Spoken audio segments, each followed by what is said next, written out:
এই সংসদ অধিবেশনের শেষ দিন, আজকে অধিবেশন শেষ হয়ে যাবে।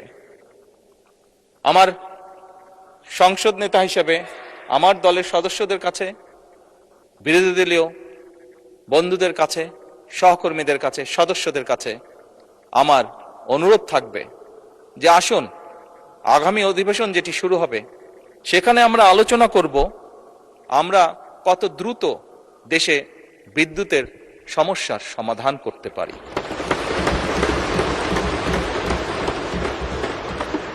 মাননীয় স্পিকার, আমরা আলাপ করতে চাই, আমি আলাপ করতে চাই আগামী সংসদে কত দ্রুত আমরা কত বেশি সংখ্যক মানুষের কর্মসংস্থান দেশেই হোক বিদেশি হোক তৈরি করতে পারি।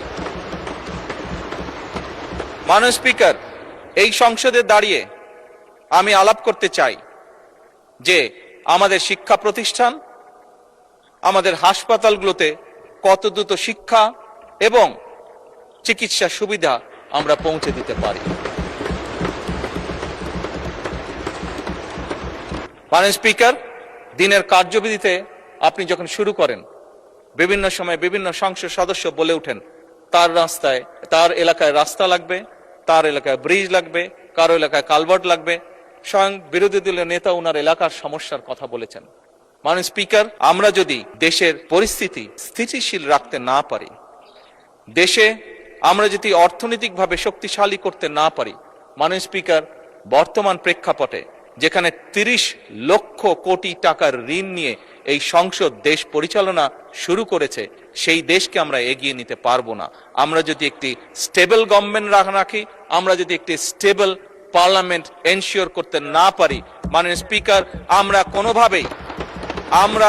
কোনোভাবেই এই দেশকে সামনে নিয়ে যেতে পারবো না। মাননীয় স্পিকার, এই দেশকে যদি সামনে নিতে হয় তাহলে অবশ্যই আমাদের উভয় পক্ষকে একসাথে কাজ করতে হবে। হ্যাঁ,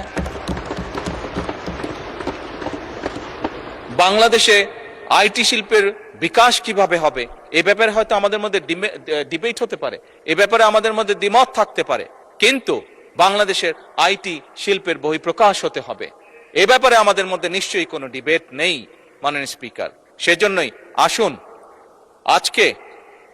আজকে আমরা সিদ্ধান্ত গ্রহণ করি যে আমাদের আলোচনার বিষয়বস্তু হবে এই দেশের মানুষের ভাগ্যের পরিবর্তন। আমাদের আলোচনার বিষয়বস্তু হবে মাননীয় স্পিকার, আমাদের আলোচনার বিষয়বস্তু হবে যে আমরা অন্য দেশের উদাহরণ দেব না, বরং আমাদের দেশকে আমরা সামনে এগিয়ে নিয়ে যাব। মাননীয় স্পিকার।